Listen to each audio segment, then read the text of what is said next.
இமயமலையின் மடியில் மேகங்கள் தவழும் திரிகூட மலையின் உச்சியில் கலியுகத்தில் கண்கண்ட தெய்வமாய் வீற்றிருக்கிறாள் அன்னை வைஷ்ணவ தேவி.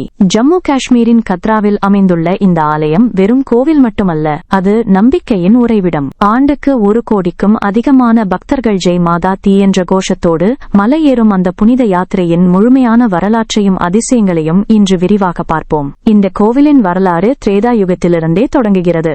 அசுரர்களை அழிக்க முப்பெரும் தேவியரும் தங்கள் சக்தியை ஒன்றிணைக்க அதில் உருவானவர்தான் வைஷ்ணவி. அவர் தென்னிந்தியாவில் ரத்நாகர் சாகர் என்ற விஷ்ணு பக்தருக்கு மகளாக பிறந்தார். சிறுவயது முதலே விஷ்ணுவின் மீது தீராத பக்தி கொண்ட அவர் வனவாசம் வந்த ஸ்ரீராமரை சந்தித்தார். ராமரை மணக்க விரும்பிய வைஷ்ணவியிடம் ராமர் ஒரு சத்தியம் செய்தார். நான் இந்த ஜென்மத்தில் ஏக பத்னி விரதன், ஆனால் கலியுகத்தில் நான் கல்கி அவதாரம் எடுக்கும்போது உன்னை மணப்பேன் என்று வாக்களித்தார். அதுவரை வடக்கே உள்ள திரிகூட மலைக்குகையில் தவம் செய்யுமாறு ராமரே அவரை அனுப்பி வைத்தார். அந்த வாக்கின்படி இன்றும் அன்னை ராமருக்காக அங்கே தவம் செய்து கொண்டிருக்கிறார். காலங்கள் உருண்டோடின. 700 ஆண்டுகளுக்கு முன்பு ஸ்ரீதர் என்ற ஏழை அர்ச்சகர் அன்னதானம் செய்தபோது அன்னை மனித உருவில் அங்கு வந்தார். அவரை தவறான எண்ணத்தோடு பைரவர் என்ற மந்திரவாதி துரத்தினான். அவனிடமிருந்து தப்பிக்க அன்னை மலைகளில் ஓடினார். வழியில் அர்த்தகுவாரி என்ற குகையில் 9 மாதங்கள் மறைந்திருந்தார். இதை கர்ப்ப ஜூன் என்கிறார்கள். ஒரு குழந்தை எப்படி தாயின் கருவறையில் 9 மாதம் இருக்குமோ அப்படி அன்னை அங்கே இருந்தார்.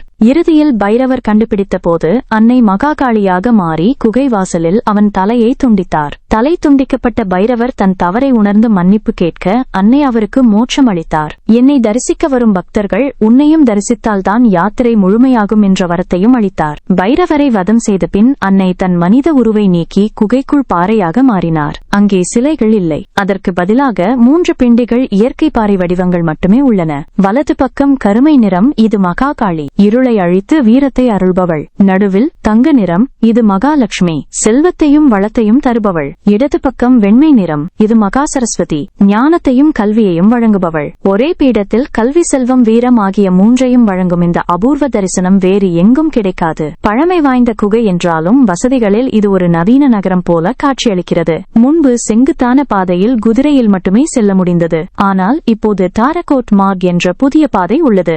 இதில் குதிரைகளுக்கு அனுமதி இல்லை என்பதால் பாதை சுத்தமாகவும் நடப்பதற்கு எளிதாகவும் இருக்கிறது. அது மட்டுமல்ல, ரோப் கார், பேட்டரி கார்கள், ஹெலிகாப்டர் வசதிகளும் உண்டு. சமீபத்தில் கட்டப்பட்ட ஸ்கை வாக் மற்றும் தங்கத்தால் ஜொலிக்கும் நுழைவு வாயில் கோவிலின் அழகை மேலும் கூட்டுகிறது. மார்ச் முதல் ஜூன் வரையிலான காலம் இங்கு செல்ல ஏற்றது. மழைக்காலத்தை தவிர்ப்பது நல்லது. மனக்குறைகளை சுமந்து வரும் பக்தர்களின் வாழ்க்கையில் ஒளியேற்றும் அந்த வைஷ்ணவ் தேவி உங்கள் வேண்டுதல்களையும் நிறைவேற்றட்டும். மீண்டும் ஒரு ஆன்மீக பயணத்தில் சந்திப்போம். ஜெய் மாதா தி.